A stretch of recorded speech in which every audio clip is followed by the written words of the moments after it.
Welcome to Discipleship for the Present, where we take ancient truth and bring it into clear, modern understanding. This episode uses AI-generated narration based on human researched and written material. Glad to be diving into this one. Yeah, me too. So I want you to picture a woman. She's in this cramped, unheated stone cell.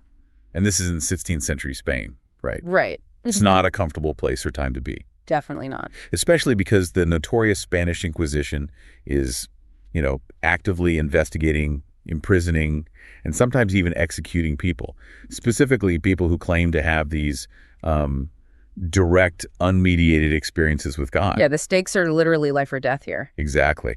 And under this intense, terrifying surveillance, this woman is secretly writing a manual, and it basically maps out this infinite, unconquerable geography of the human soul.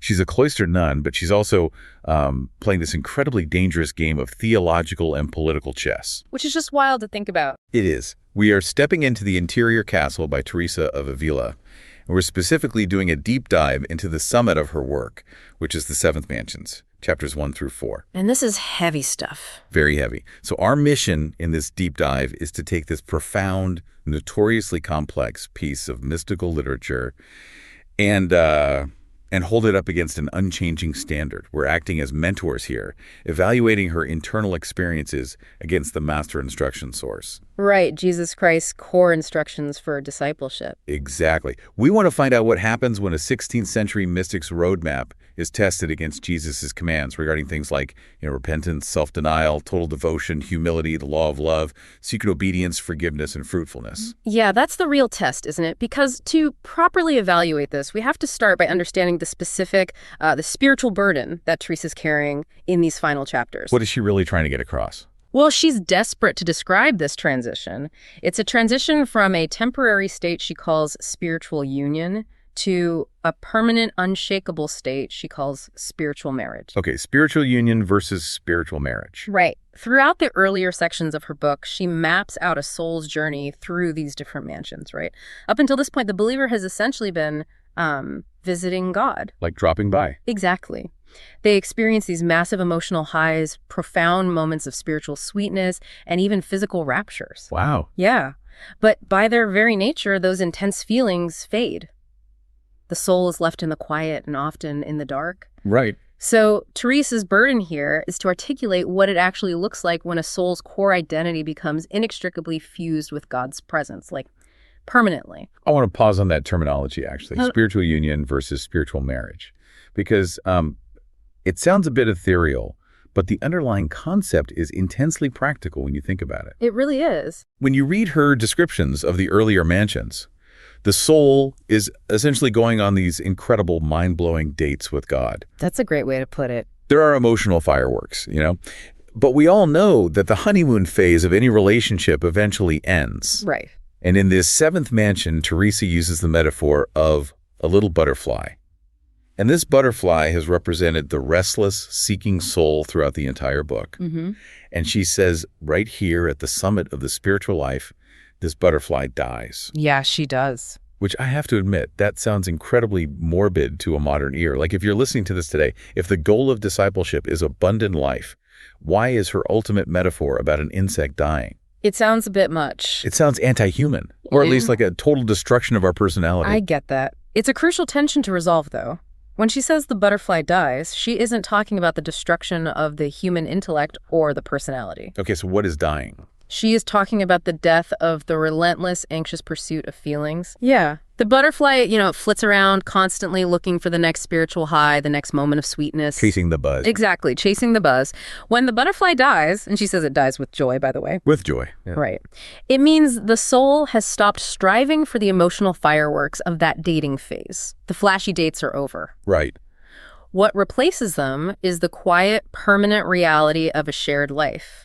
It is the transition from a fleeting emotional high to an unshakable ontological reality. So it's the difference between the adrenaline rush of a wedding day and the quiet, steady reality of a 50th anniversary. That is a perfect analogy. Like, you don't necessarily have fireworks going off when you share a bank account or wash the dishes together, but the bond is infinitely deeper and far more permanent. Right, that captures the mechanics of it perfectly. And Teresa uses a brilliant set of physical analogies to explain how this fusion works. Tell me about those. She explains that the earlier stage, spiritual union, is like taking two wax candles and pressing them together so that they share a single light. Okay, 2 candles, 1 flame. Exactly. The wicks and the wax seem to be one, but mechanically, you can still pull them apart. One candle can be separated from the other. Right, because they're still 2 separate objects at their core. Exactly. Spiritual marriage, however, is fundamentally different. She compares it to rain falling from the heavens into a river. Oh, wow. Yeah. Once that rain hits the surface of the river, the two bodies of water become utterly inseparable. You cannot physically extract the water that used to be the rain from the water that was already the river. That's a beautiful image. Right. She also uses the image of a tiny stream entering the vast sea, right? Yes. Or light streaming through 2 completely different windows into a single room. The light enters from different places, but once it's inside the room, it just becomes one unified body of light. Exactly. It's a permanent state of being.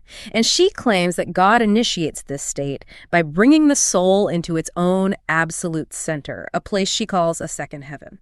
But this is where her framework gets highly technical and honestly a little intimidating. Oh, for sure. She says the soul is brought into this state by means of an intellectual vision of the Most Holy Trinity. Now, if I'm a regular believer trying to follow Jesus, and someone tells me the peak of spiritual maturity requires an intellectual vision, I immediately feel alienated. Yeah, it sounds like an academic requirement. Right. Does she mean you have to be a theologian with a PhD to access this? Not at all. And it's vital we define her terms here because she is relying heavily on the philosophical framework of Thomas Aquinas, which basically dominated 16th century Catholic thought. Okay. In that framework, intellectual has nothing to do with book smarts or academic prowess. Oh, okay. So what does it mean? Well, Teresa draws a sharp line between an imaginary vision and an intellectual vision. An imaginary vision means your mind produces an image, like closing your eyes and picturing the face of Jesus or imagining a bright light. It relies on the imagination. Got it. Like a mental picture. Exactly. An intellectual vision, however, bypasses the imagination and the physical senses entirely. It is a direct, immediate download of pure understanding into the spirit. A download. Right. You don't see anything with the eyes of your body or the eyes of your soul. You simply suddenly know a profound truth with absolute certainty. Like an intuition. A sudden, deep intuition. She says her spirit is illumined by a cloud of the greatest brightness, and she grasps, by this intuition, what we normally hold just by faith. The reality that all 3 persons of the Trinity are one God. See, the aftermath of that experience is what really surprised me when reading this. How so? Well, if a human being is suddenly thrust into the absolute center of their soul and given a direct download of the uncreated light of God, you would assume they'd be incapacitated. You'd think they'd be entirely overwhelmed. Exactly. You'd expect them to walk around in a daze, completely unable to function in the real world. But Teresa insists on the exact opposite. She does. She says that in all matters belonging to the surface of God, this person is vastly more alert and capable than before. Right. They aren't paralyzed by it. No. And she uses an incredibly comforting analogy for what happens when the intense sensation of this vision eventually fades. Because it does fade. Right. She compares it to being in a brightly lit room full of people.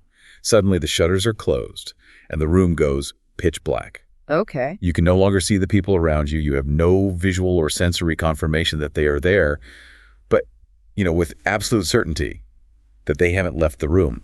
Wow. Right? The soul knows God is still there in the dark. Think about the psychological resilience that provides. I mean, how many believers hit a wall in their discipleship where they feel like the shutters have been slammed shut? Oh, all the time. They feel no emotional high, no spiritual sweetness, no clear direction.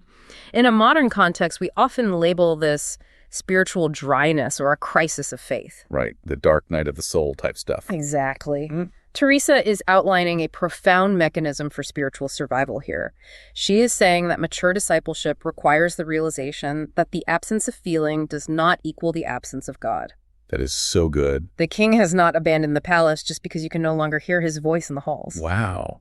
And because she establishes this quiet, unseen permanence as the ultimate spiritual destination, we now have this solid foundation to hold her writings up against the practical roadmap Jesus gave us. Let's do it. Right? Like, how does a soul in this highly exalted, mystical seventh mansion actually behave? This is where the tension completely dissolved for me, honestly, and where her brilliance really shines. Yeah, because you expect the peak of mystical experience to be total detachment, right? Like a solitary Zen state on a mountaintop. Exactly. But when we evaluate her writings against Jesus's instructions on humility, service, and fruitfulness, she sounds exactly like the Jesus of the Gospels.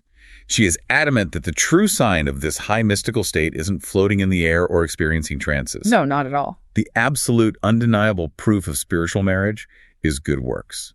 Her emphasis on practical service is stunning, especially considering her audience.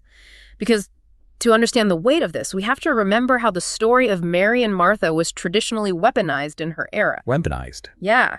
For centuries, monastic communities viewed Mary sitting at the feet of Jesus as the supreme contemplative ideal. Okay, the higher calling. Right. While Martha, rushing around the kitchen was viewed as the active, distinctly lesser secular role. Right, Martha was the one doing the chores, so she was less spiritual. That was the prevailing view. But Teresa looks at her cloistered nuns. These are women whose entire existence is dedicated to silent contemplation, and tells them Martha and Mary must work together. I love that. She explicitly states that Mary sitting at the feet of Jesus is absolutely useless if Martha doesn't help her feed him. Wow.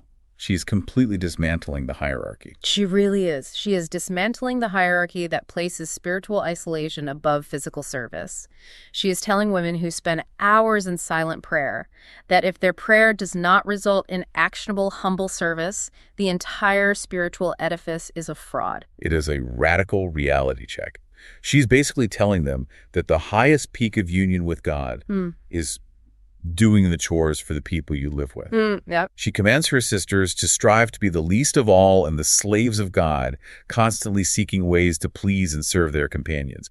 That is pure Jesus. It really is. That is the exact mechanical fulfillment of his instruction in the Gospels where he says, to be great in God's kingdom, a disciple must be the servant of all.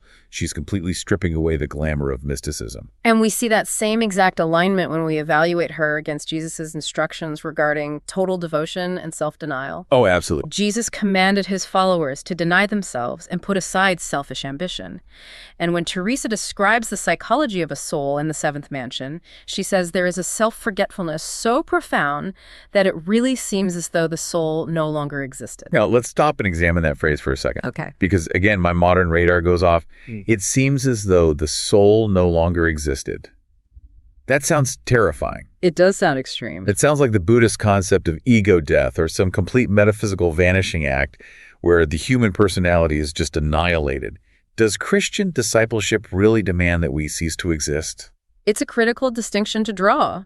She is not talking about a metaphysical vanishing act where your personality is erased into a cosmic void. Okay, phew. Right. She is talking about the total fulfillment of Jesus's paradox.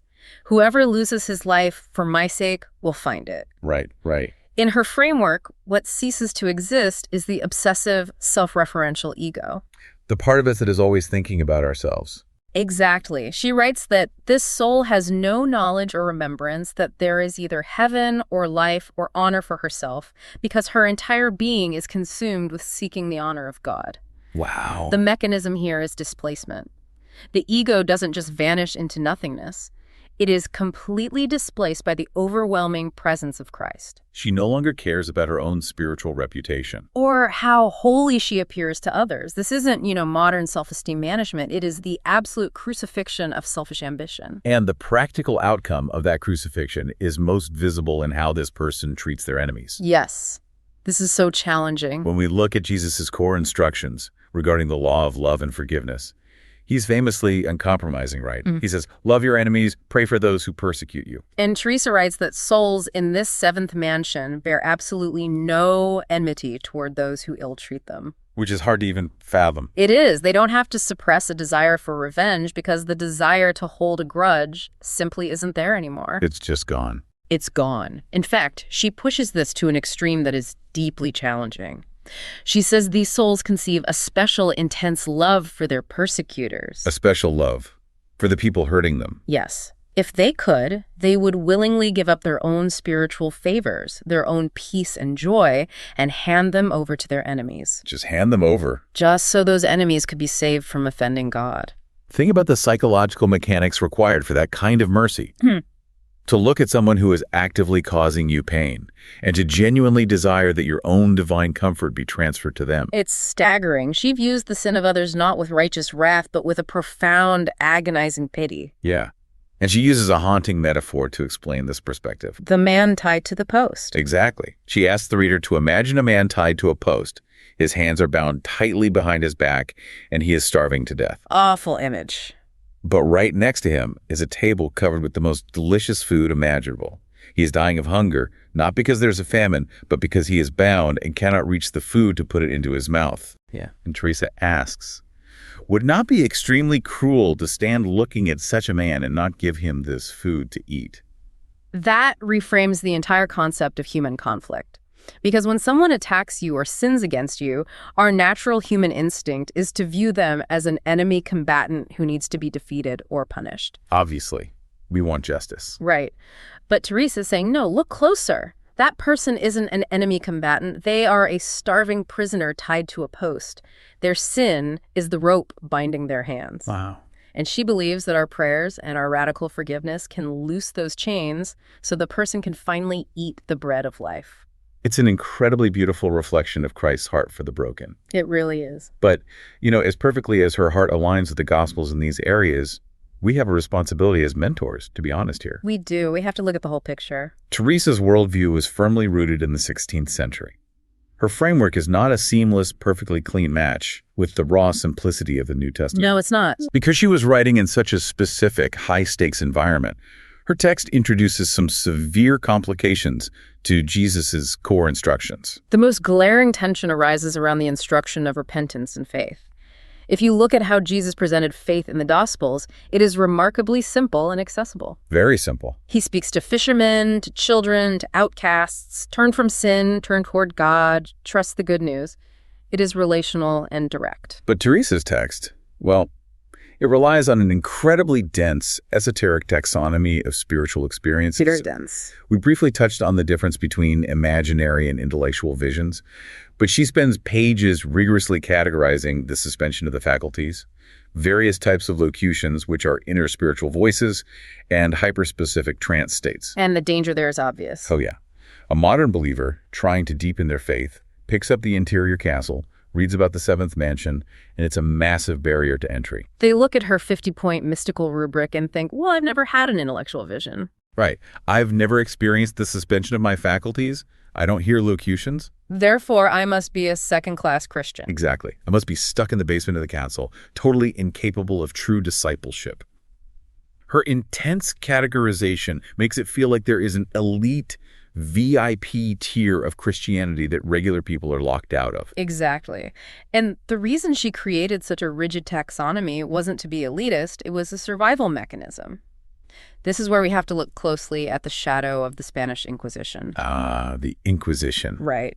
During the time Teresa was writing, there was a radical movement in Spain known as the Alumbrados, or the Illuminated Ones. Okay, who were they? They claimed to have direct mystical visions of God that bypassed the authority of the church. The Inquisition viewed them as dangerous heretics and was actively investigating, imprisoning, and burning them. So extremely high stakes. Literally life or death, and Teresa herself was a woman claiming to have direct experiences with God. She knew the inquisitors were going to read every single word she wrote. She had to painstakingly differentiate her experiences from the heresies of the Alumbrados.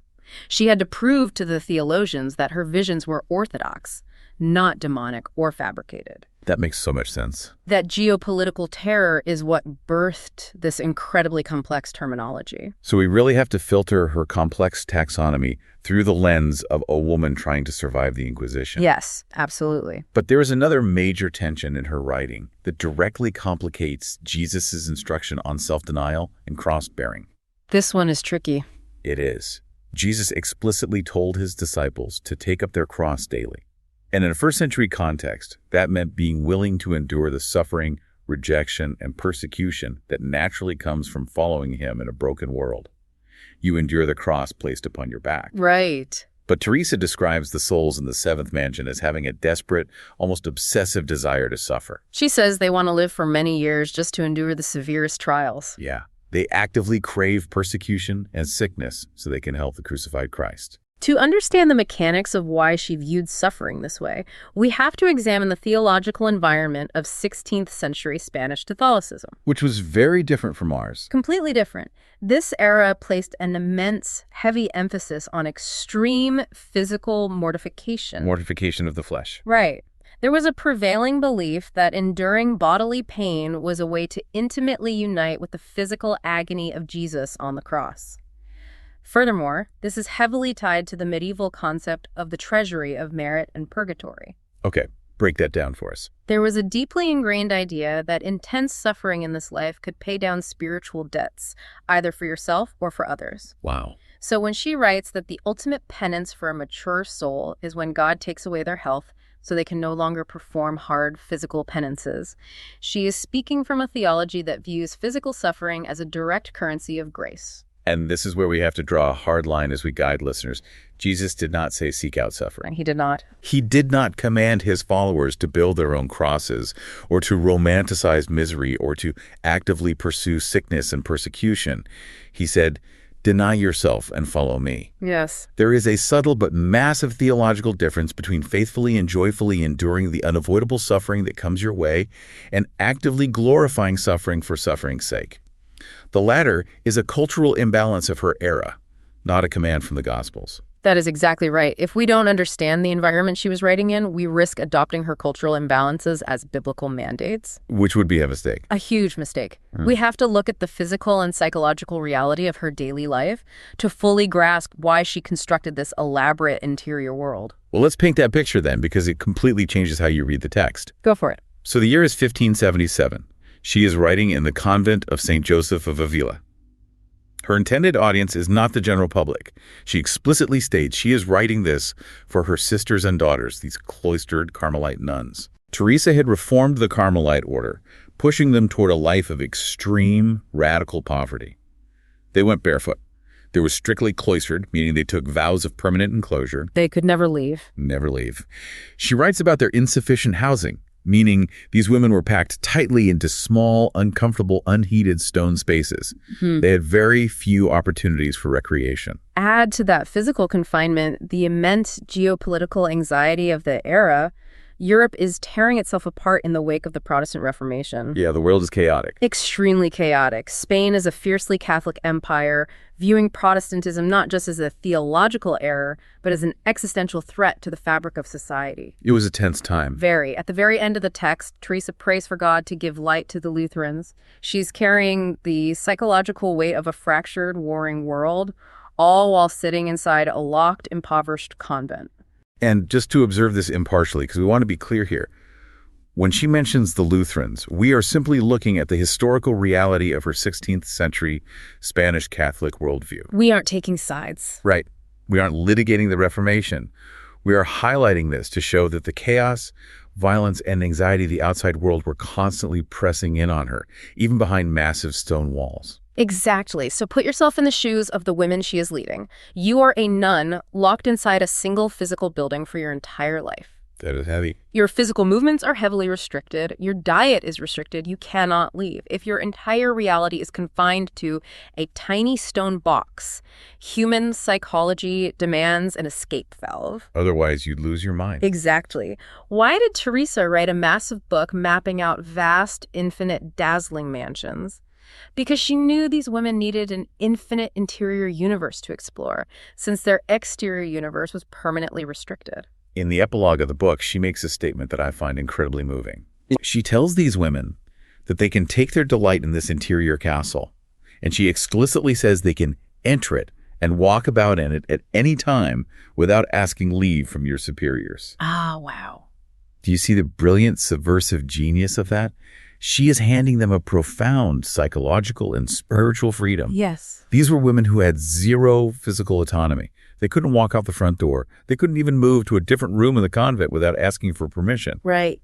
But Teresa says, inside your soul, God has built a castle with infinite rooms, and no human superior, No bishop, no inquisitor can keep you out of it. You hold the keys, you can walk its halls whenever you want. It is a breathtaking pastoral move. She anchors this in the deep theology that the human soul is made in the image of the infinite God. Right. Because God is infinite, the soul has an infinite capacity for depth and exploration. This wasn't just a psychological coping mechanism to keep cloistered nuns from going mad. No. It is a profound theological declaration about the dignity, autonomy, and boundless depth of the human person in Christ. And because she was forced by her environment to invent this framework, she accidentally gave us a blueprint that is desperately needed today. We definitely need it. Which brings us to the most vital part of our deep dive: modern translation. How do we take the survival manual of a cloistered 16th century Spanish nun and apply it to a chaotic, overstimulated 21st century life? It's a huge leap. We aren't locked in a stone convent. We are commuting to work, paying mortgages, raising toddlers, and getting bombarded by digital noise from the moment we wake up. The translation hinges on Teresa's concept of the center. She describes the very center of the human soul as a place of immense, unshakable peace. Okay, the center. To explain this, she uses a brilliant analogy of a king living deep inside a vast palace. Outside, in the borders of his kingdom, there are raging wars, chaos, violence, and distressing noise. Sounds like watching the news. Exactly. But the king, sitting deep in the center of the palace, remains perfectly still. He is untouched by the outer wars. Oh, I see. She also uses a physiological analogy. She says it's like a person whose body is in intense, agonizing pain, but because their head is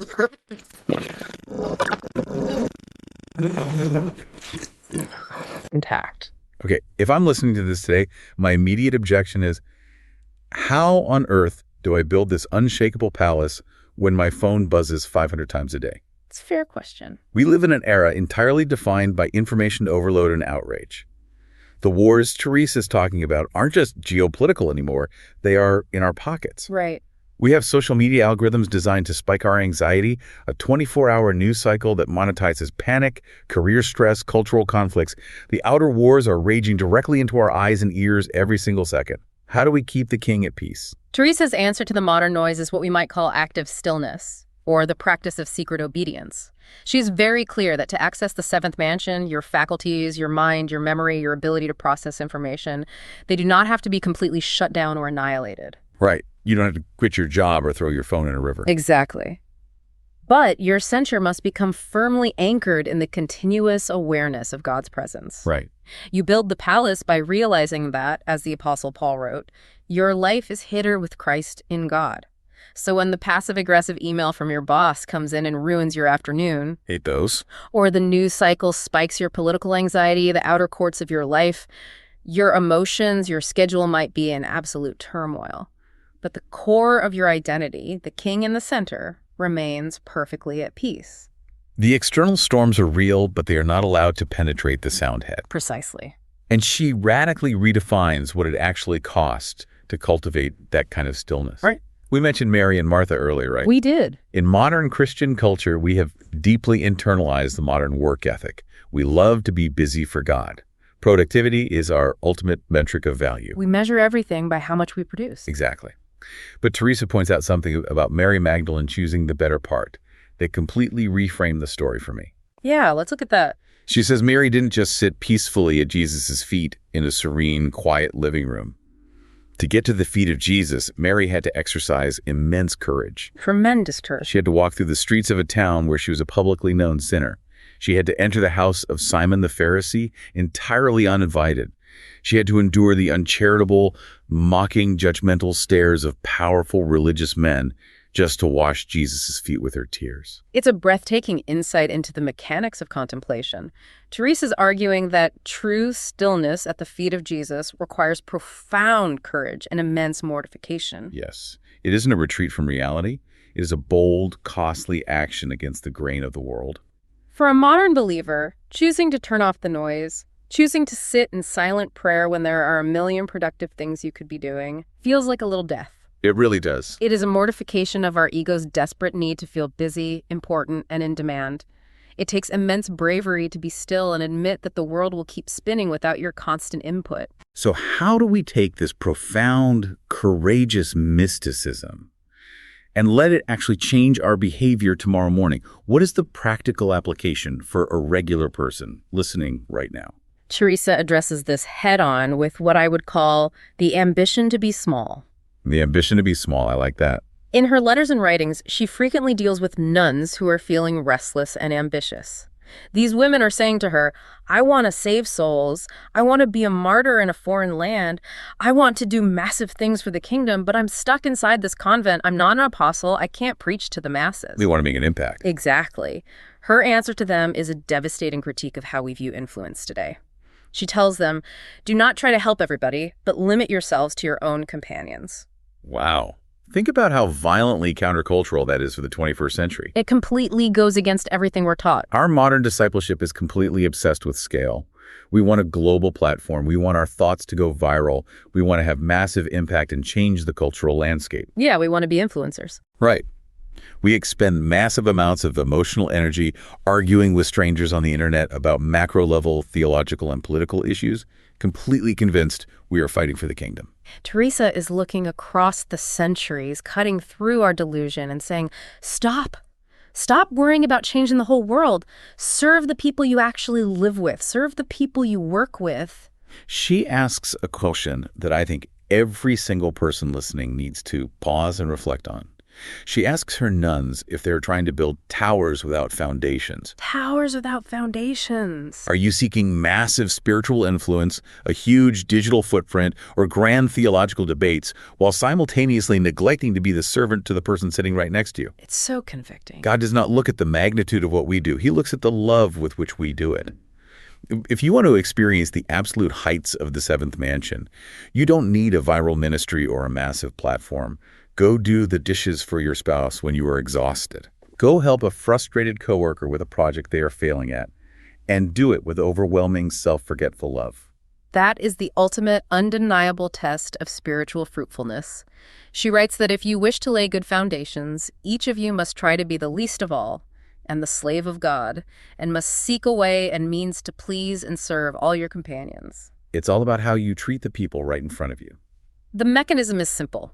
If your profound prayer life, your theological knowledge, and your intense spiritual experiences do not result in you being significantly easier to live with, more patient with your children, and more helpful to your colleagues, then your entire prayer life is an illusion. A total illusion. You are building a massive, heavy tower without a foundation of humility, and when the storms come, it will inevitably collapse. It is intensely practical. As we look at the totality of her work in this section, we need to gather our final thoughts on how to read the interior castle with wise, discerning eyes. We've touched on it throughout our conversation, but let's clearly synthesize how a modern believer extracts the absolute gold from this book while filtering out the noise of her era. The key to engaging with historical texts like this is discerning the difference between eternal truth and cultural garments. Cultural garments, right. As you read Teresa, you are going to encounter language deeply steeped in 16th century Catholicism. She casually references purgatory.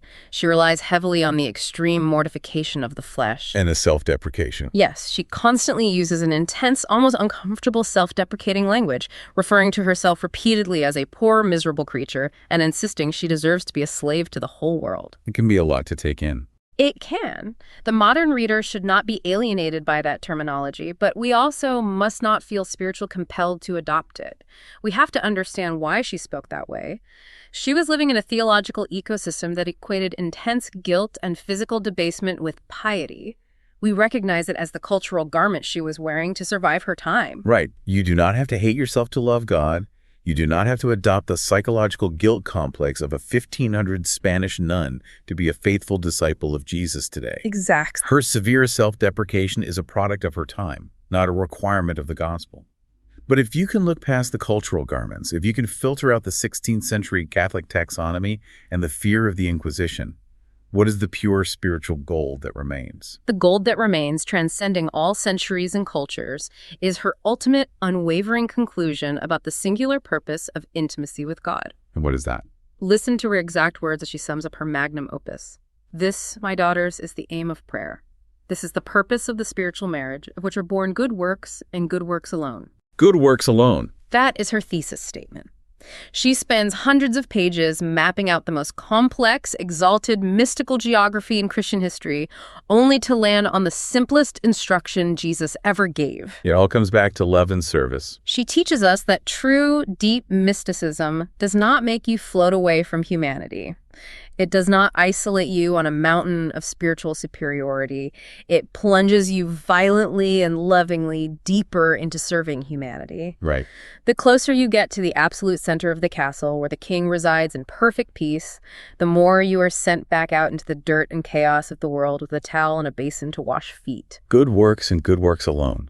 It always comes back to the fruit of the tree. Everything else, the raptures, the visions, the intense feelings of peace, is just fuel for the engine of love. Exactly. Teresa mentions near the end of this section that when we truly empty ourselves of all that is creature, all our selfish desires, our need to be recognized, our relentless ambition to be important, God will completely fill our souls with himself. He takes up permanent residence. Which is the goal. So as you go about your week, I want to leave you with a final thought to mull over. We all have things crowding the center of our souls. We certainly do. Ask yourself, what is one creature comfort, one selfish ambition, or one petty grievance that you can actively empty out today just to leave a little more room for the king to take up residence in your interior castle? It is the ultimate work of a lifetime, making room for the king, not just as a weekend visitor, but as the permanent, unshakable resident of your soul. That's the heart of this section. This is discipleship for the present, where understanding leads to clarity, and clarity shapes how we see and live. We'll see you in the next episode.